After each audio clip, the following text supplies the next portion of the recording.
The first alarm didn't come with sirens. It came with silence. Deep within the Dominion's frontier monitoring array, an automated long-range telescope stopped recalibrating. It had found something. A planetary mass. Drifting in the black. No star. No debris trail. No gravitational parent. Just a perfectly spherical body suspended near the Carthos trade corridor, the most strategically protected region in the Outer Territories. Commander Elias Vaughn was halfway through a routine logistics briefing when his tactical officer froze mid-sentence. "Sir, you need to see this." The main display shifted. A dark sphere filled the holographic field. It wasn't tumbling. It wasn't drifting erratically like rogue bodies usually did. It was positioned. As if placed there. Elias narrowed his eyes. Classification. No registry match. No stellar origin data. It's not in any historical survey. How large? Mass equivalent to a Class Terra planet. The room went quiet. A planet-sized object had appeared overnight in one of the most monitored sectors in Dominion space. And no one had seen it arrive. 047, the scan. Run deep structure analysis, Elias ordered. Spectral scanners pulsed across the sphere. The surface looked natural at first glance, continental ridges, polar caps, cloud formations. But the readings beneath the crust caused the science officer to swallow. "Commander, I'm detecting metallic density beneath the mantle." "Clarify." "Lead alloys. Structured. Uniform." The room temperature seemed to drop. Planets did not have symmetrical alloy layering beneath their crust. They had molten cores. Random geological patterns. Not precision. A second scan returned. Artificial gravity stabilizers. Buried deep. Operating. Elias felt the weight settle into his chest. "That's not a rogue planet," he said quietly. Before anyone could respond. The object rotated. Not slowly, like celestial bodies do over hours. It pivoted with deliberate mechanical precision. Entire cloud systems shifted unnaturally. Mountains along one hemisphere aligned. And then, the mountain ranges separated. 213, the surface breaks. Across the planetary surface, tectonic plates began sliding. Except they weren't tectonic plates. They were armor segments. Massive seams split open across continents. From within the crust, structures emerged. Symmetrical. Metallic. Geometric. Weapons. Hundreds of them. No. Thousands. Elias stared at the scale projections. Each mountain was a turret array. Each valley concealed launch corridors. The oceans weren't water. They were reflective coolant reservoirs. Someone had disguised an entire war machine as a celestial body. "Signal the High Council," Elias snapped. "Immediate threat classification."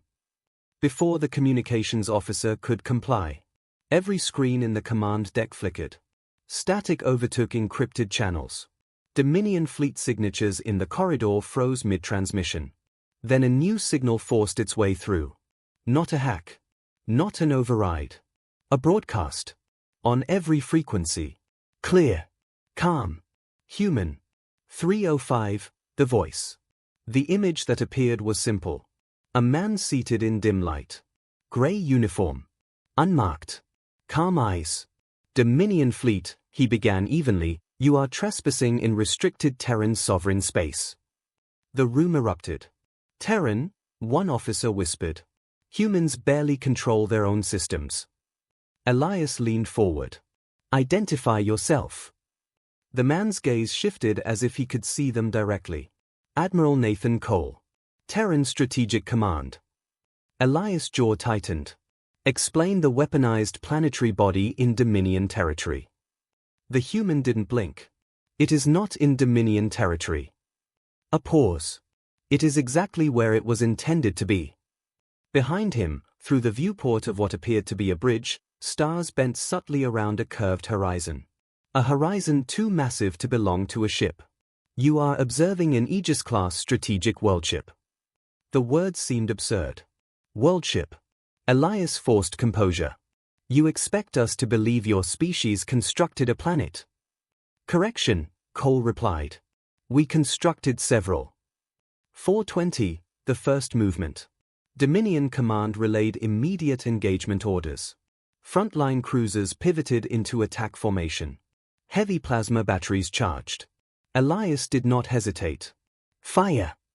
Blue lances of concentrated energy streaked toward the planetary surface. The impact should have cracked continents.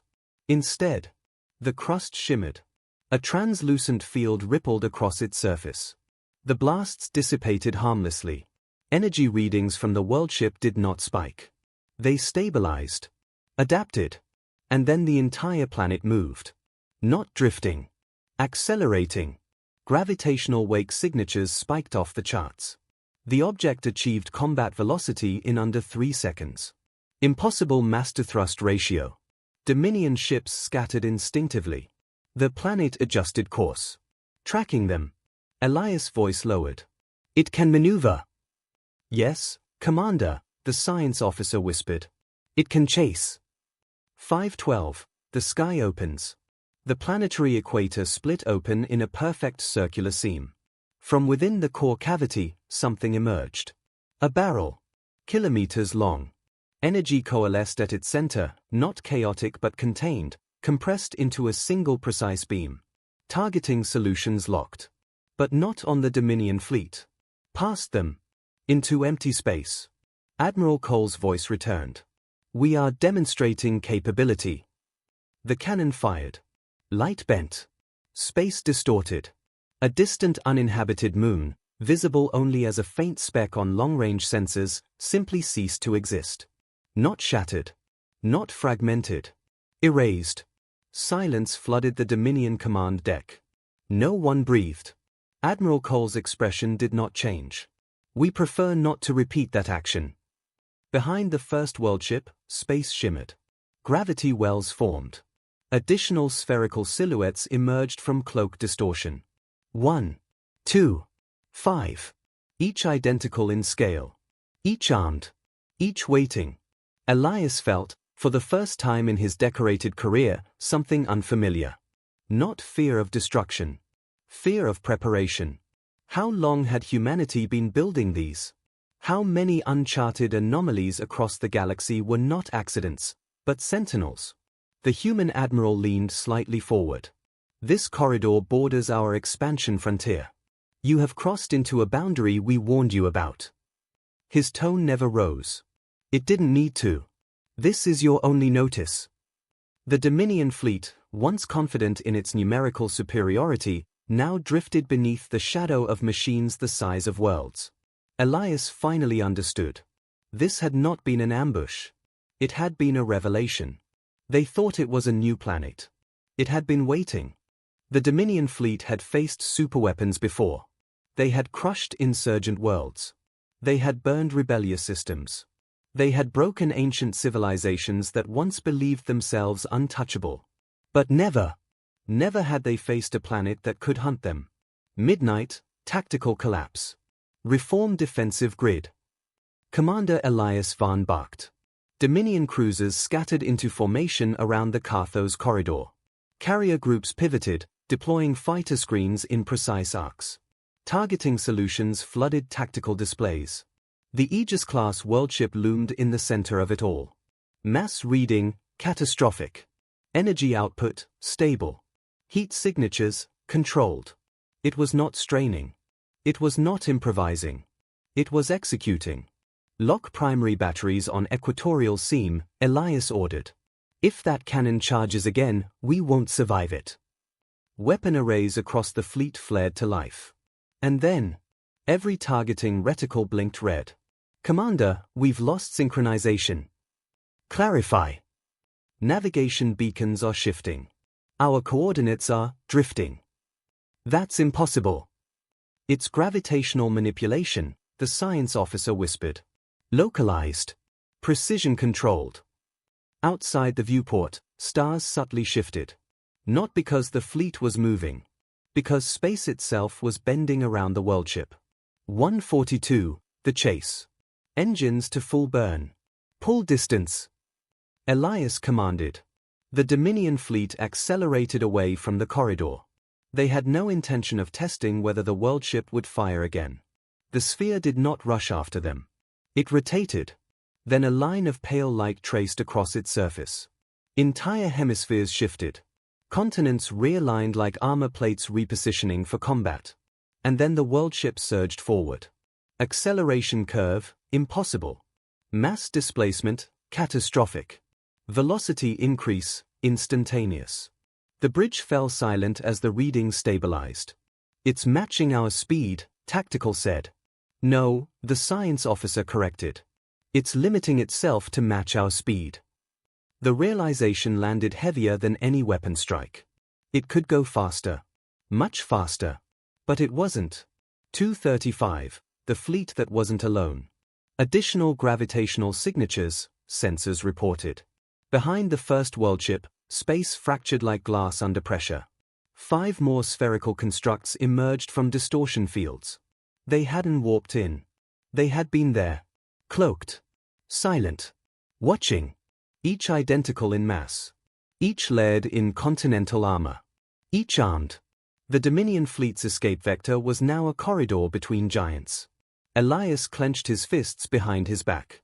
Human fleet strength estimates were modest. No fleet detected, Tactical replied. Correction, the science officer murmured.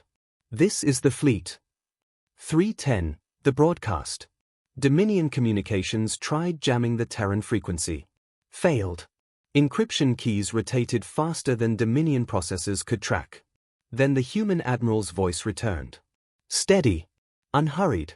You entered our warning perimeter 32 minutes ago, Admiral Nathan Cole said. We observed. We evaluated. We confirmed hostile posture. You are trespassing, Elias shot back. This corridor has been Dominion trade space for 87 cycles. A pause. Then, your maps are outdated. The bridge screens shifted automatically. A stellar cartographic overlay appeared. Dominion borders, long accepted as sovereign, retracted. Replaced. Terran boundary markers expanded outward in silent geometric precision. You expanded into this region during the 8th Expansion War, Cole continued. We took note. You're claiming historical grievance? Elias demanded. No. Another pause. We're claiming preparedness. 405. Power without chaos. Dominion High Command finally responded. Orders came through encrypted burst transmission. Full engagement authorized. Neutralized Terran construct. Elias did not hesitate. Fire all batteries. This time, thousands of beams erupted toward the nearest worldship. The sky between them became a lattice of plasma and kinetic slugs. The worldship did not dodge. It absorbed. Its surface shimmered once more, energy cascading across planetary shields. The impact signatures vanished into nothing. No visible damage. No destabilization. And then, Dominion supply ships began disappearing from sensors. Not destroyed. Relocated. Their coordinates blinked erratically. Trade corridor relay stations went offline. Long-range hyperlane anchors destabilized. Within seconds, the Dominion fleet realized something chilling. Their logistics chain had been severed. Without a single shot fired in their direction. They're isolating us, Tactical whispered. No, Elias corrected slowly. They are demonstrating that they can. 510, the message. Admiral Cole reappeared. You mistake our silence for weakness, he said calmly. You mistake our absence for inability. Behind him, through the viewport, one of the additional worldships rotated, revealing rows upon rows of launch apertures the size of cities. We did not build these to conquer, Cole continued. We built them to ensure no one ever attempts to conquer us. Dominion fleet readiness dropped from aggressive to defensive. It wasn't an order. It was instinct. You have 2 options, Cole said. Withdraw beyond the updated boundary line. He gestured, and a glowing arc appeared across the map display. Or remain. And escalate. Elias studied the readings. 6 worldships. Each capable of erasing celestial bodies. Each capable of warping gravitational fields. Each stationed with surgical positioning across the corridor. This wasn't a battle formation. It was a chessboard. And the Dominion had just realized they were not playing against another fleet. They were playing against a civilization that had been planning this moment for centuries. 6:22, the final movement. The lead worldship slowed. Not retreating. Not advancing. Hovering. Waiting. The Dominion fleet, once proud, once feared, now drifted between 6 artificial worlds. Elias felt the weight of history pressing on his shoulders. "How long?" he murmured. "How long have they been building these?" No one answered. Because the truth was worse than any number. If one rogue planet could appear without warning, how many more were already out there? Watching. Dormant. Prepared. Admiral Cole's final words for the cycle echoed across every Dominion vessel. "We will not chase you." A pause. "But we will always be there first." The Dominion fleet did something it had not done in centuries. It hesitated. And for the first time, they understood something fundamental. The world hadn't just moved. It had been positioned long before they ever arrived. The Dominion fleet did not retreat. Not yet. Empires did not withdraw because of fear. They withdrew because of defeat. And officially, they had not been defeated. Commander Elias Vaughn stood rigid at the center of the bridge as the 6 Terran worldships held position around the corridor like silent judges. "Status," he demanded. "Fleet intact," Tactical replied. "Minimal structural strain from gravitational distortion." "Hyperlane anchors." "Offline. We cannot initiate corridor jump without stable beacons." Elias exhaled slowly. They weren't trapped. But they weren't free either. And the humans had accomplished that without firing a single direct shot. 048, beneath the surface. "Commander," the science officer said carefully, "we're detecting internal energy fluctuations across the nearest worldship." The planetary crust shifted again. Not violently. Not theatrically. Sections of continental plating retracted in concentric rings. Layers peeled back like petals of some colossal metallic flower. Beneath the crust was not molten rock. It was structure. Cities of machinery stacked in geometric precision. Rail systems spanning thousands of kilometers. Energy conduits glowing in disciplined pulses. Docking bays large enough to swallow entire Dominion cruisers. Elias stared at the scan overlays. "It's hollow." "Yes," the science officer replied. "Hollow and organized." Entire fleets could be housed inside that sphere. Manufacturing lines. Drone foundries. Fabrication matrices. It wasn't just a warship. It was a self-sustaining military ecosystem. 155, the demonstration. Admiral Nathan Cole appeared again, projected above the Dominion tactical table. "You continue to posture," he said evenly. "Allow us to clarify scale." A ripple passed across the worldship's equator. Not the primary cannon this time. Something smaller. Relatively. A series of apertures opened across a hemisphere. Thousands of them. Dominion sensors flared. "Missile batteries," Tactical guessed. "No," the science officer breathed. "Autonomous units." From the surface of the worldship, countless dark shapes launched into space. Not missiles. Drones. Each the size of a frigate. Each accelerating with terrifying efficiency. Within seconds, they formed a perimeter grid around the Dominion fleet. Precision spacing. No collisions. No aggression. Just positioning. Elias' pulse quickened. "They're surrounding us." "No," the science officer corrected quietly. "They're mapping us." The drones emitted scanning pulses. Every Dominion vessel was analyzed down to atomic composition. Shield harmonics measured. Weapon frequencies catalogued. Weaknesses calculated. All in silence. 302, the shot that wasn't. A Dominion cruiser captain broke formation. Fear does strange things to disciplined officers. His vessel veered toward the nearest drone and opened fire. The plasma blast struck true. The drone vaporized. For half a second, the Dominion bridge felt relief. Then every remaining drone pivoted simultaneously. Target locks painted the rogue cruiser. Elias opened his mouth to countermand. Too late. A single beam lanced out. Not from the worldship. From one drone. It sliced through the cruiser's engines with surgical precision. No explosion. No hull breach.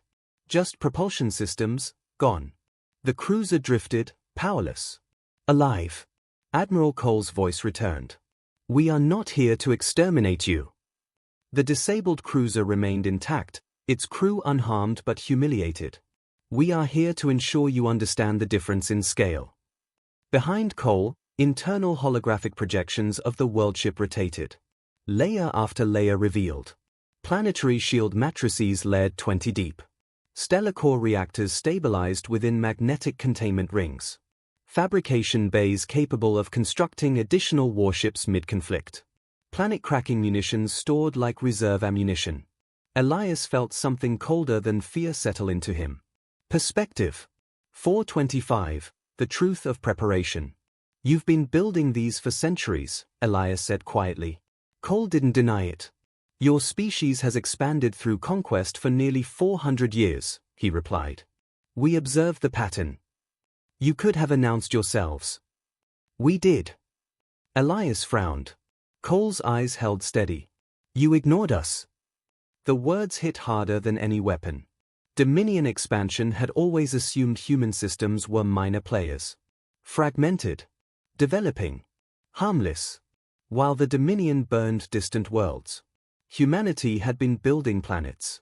Not loudly. Not publicly. Quietly. Methodically. Preparing. 512, the realization. Dominion High Command sent new directives. Retreat under negotiation posture. Delay escalation. Preserve fleet integrity. The tone had changed. Not defeat. But caution. Elias studied the 6 worldships hanging in formation. Each one was a mobile fortress. Each one a self-contained civilization of war. And if 6 existed here, how many guarded human space? How many floated in uncharted systems labeled astronomical anomaly? He imagined future Dominion explorers discovering rogue planets at the edge of their territory. And wondering too late. Admiral Cole delivered the final statement of the cycle. You believed we were technologically behind. A faint shift in his expression, almost disappointment. We were strategically ahead. The drones slowly withdrew, returning to their planetary host. The apertures closed. Continental armor sealed once more. From a distance, the worldship looked natural again. Silent. Harmless. Just another dark sphere in the void. But the Dominion fleet now knew the truth. It wasn't just a weapon. It was a message carved in planetary mass. Humanity does not respond with fleets. Humanity responds with inevitability. 630, the shadow expands. Long-range sensors picked up something new. Far beyond the corridor. More gravitational distortions. Not approaching. Not retreating. Just present. Dormant silhouettes drifting in distant systems. Elias swallowed. They're everywhere. No one corrected him. The Dominion had prepared for rebellion. For insurgency. For fleet engagements. They had not prepared for a civilization that turned entire worlds into warships, and then waited patiently for someone to test them. The arsenal beneath the crust was not just metal and reactors. It was time. Time spent watching. Time spent learning. Time spent building. And now, time spent revealing. The Dominion had won wars with overwhelming force. They had ended rebellions with orbital fire. They had erased civilizations that resisted long enough to become inconvenient. But this was something else. No explosions. No debris fields. No triumphant battle hymns. Just 6 artificial worlds hanging in the dark, and an empire realizing it was not the apex predator anymore. Midnight, the order. Dominion High Command transmitted a priority directive to Commander Elias Vaughn. Escalation protocol authorized. A final attempt to reassert dominance. Prepare superluminal strike formation, Elias ordered.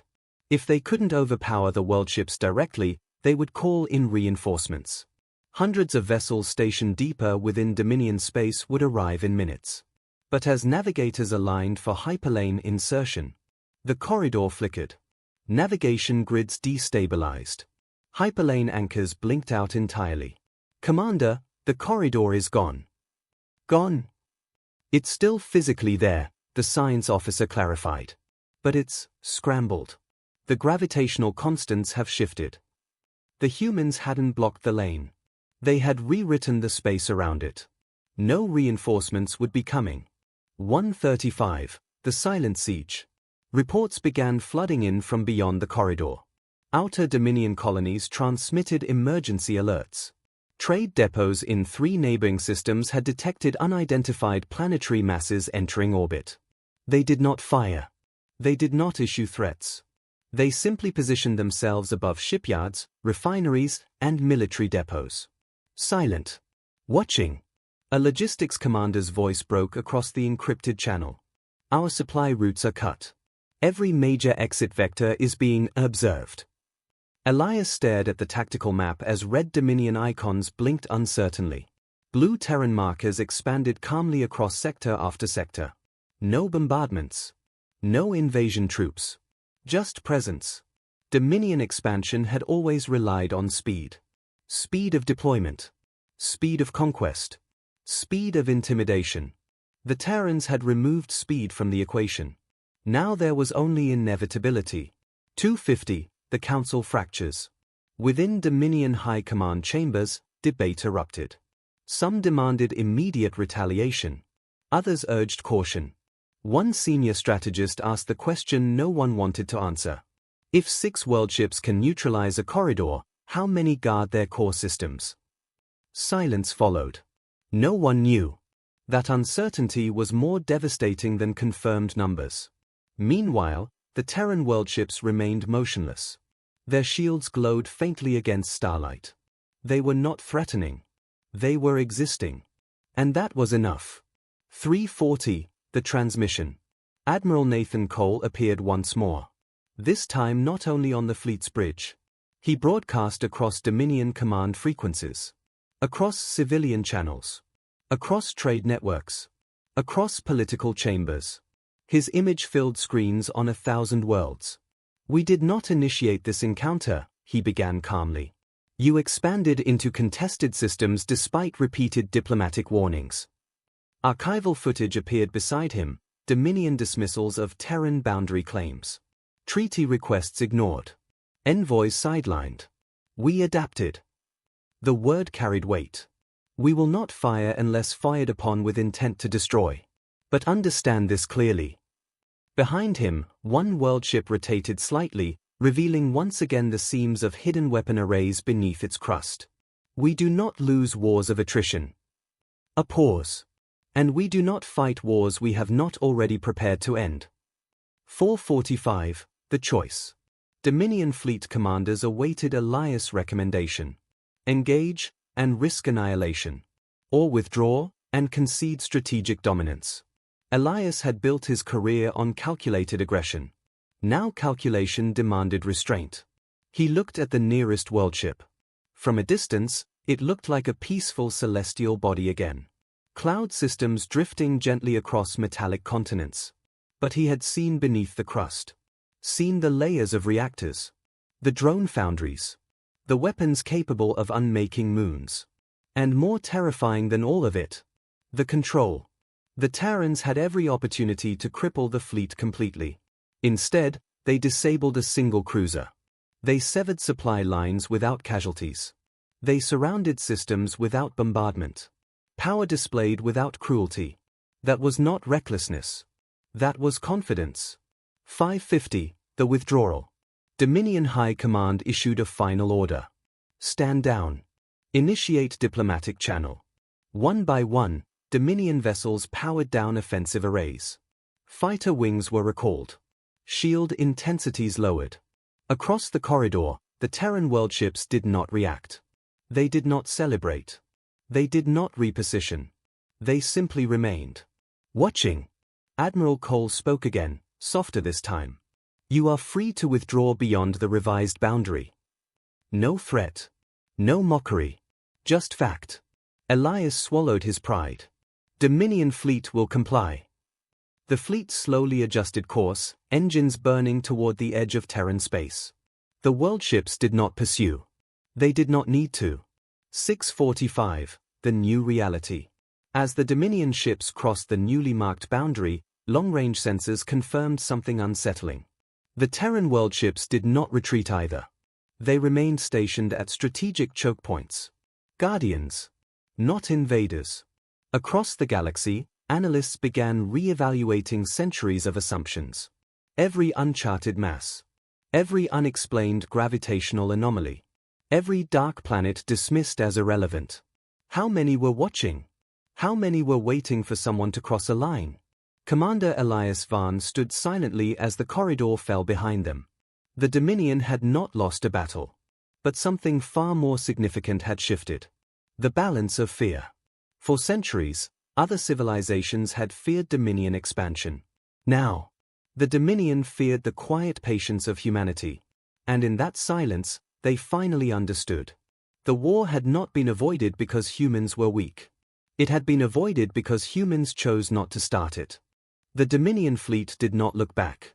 Officially, the withdrawal was labeled a strategic repositioning. Unofficially, every officer on every bridge understood the truth. They had been spared. Midnight, the Accord.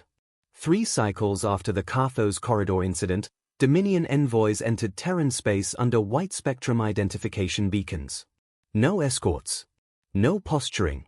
They were met not by fleets, but by a single worldship. Aegis class. Stationary above a blue-white star. From a distance, it resembled a peaceful exoplanet, clouds drifting over metallic continents, polar caps glowing faintly. Up close, its scale dwarfed imagination. The Dominion envoy vessel docked inside a continental seam that opened like a canyon. Within the hollow interior, entire cities of machinery pulsed with quiet energy. Gravity stable. Atmosphere breathable. Civilian technicians walked calmly along vast platforms suspended over reactors the size of mountains. This was not a desperate war machine. It was infrastructure. The Dominion delegation realized something unsettling. These constructs were not rushed into existence. They were lived in, maintained, integrated into Terran society, prepared long before the Dominion ever crossed the boundary. 148, Terms without triumph. Admiral Nathan Cole met the delegation personally. No parade. No ceremonial guards. Just a conference chamber with transparent walls revealing the curve of the artificial world around them. Dominion representatives expected humiliation. Instead, they received clarity. Terran terms were simple. Recognition of updated sovereign borders.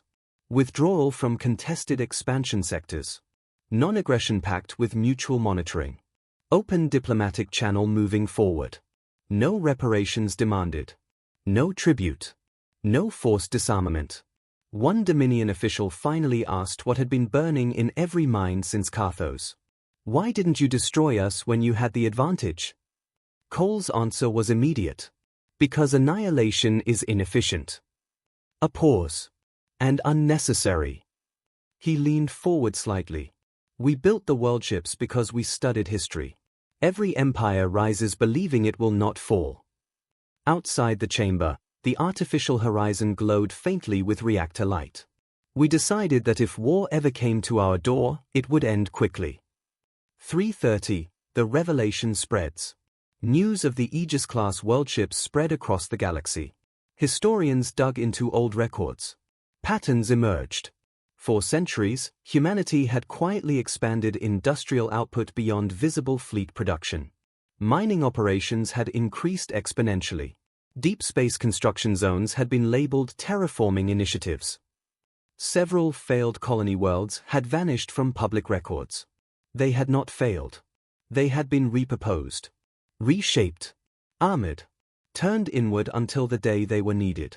Alien analysts ran simulations. If even a fraction of Terran space contained dormant worldships, humanity was not a regional power.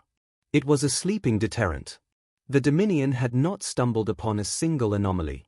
They had triggered a system. 4:45, the Watchers. Months passed. The Carthos corridor reopened under revised navigation laws. Trade resumed. Borders stabilized. The 6 worldships remained in place. Silent. Unmoving. But no longer hidden. They did not project intimidation. They projected certainty. Other expansionist powers reconsidered aggressive campaigns. Pirate confederations dissolved overnight. Minor civilizations, long pressured by Dominion expansion, quietly sought Terran diplomatic channels. Humanity did not conquer. It did not annex. It simply existed, with the visible capacity to end any war that reached its doorstep. The balance of fear shifted permanently. Not because humanity fired, but because it did not need to. 550, the night sky. On Earth, far from diplomatic chambers and strategic corridors, a child lay on a hillside staring into the night. Above her, the stars shimmered. One star shone slightly brighter than the others. It didn't twinkle. It glowed steadily. Her father pointed upward. "That one," he said softly. "That's not a star. It's a guardian." Far beyond her vision, the worldship adjusted its orbital rotation by a fraction of a degree. Routine calibration. Internal lights dimmed for energy efficiency. Drone maintenance cycles completed. The planet-sized construct drifted in disciplined silence. Not hunting. Not threatening. Watching. Prepared. 640, the final truth. Centuries later, alien cadets would study the Carthos incident in military academies. Not as a battle, but as a turning point. The day an empire realized that power is not measured by how loudly you fire, but by how completely you prepare. The Dominion had believed they encountered a new planet. They had not. They had encountered a promise. A promise forged in patience. A promise layered in alloy beneath artificial crust. A promise that said, "Cross this line, and the war will end before it begins." The worldships remained where they were placed. Silent monuments to a civilization that chose deterrence over domination. Humanity did not rise with thunder. It rose with gravity. Unavoidable. Steady. Inevitable.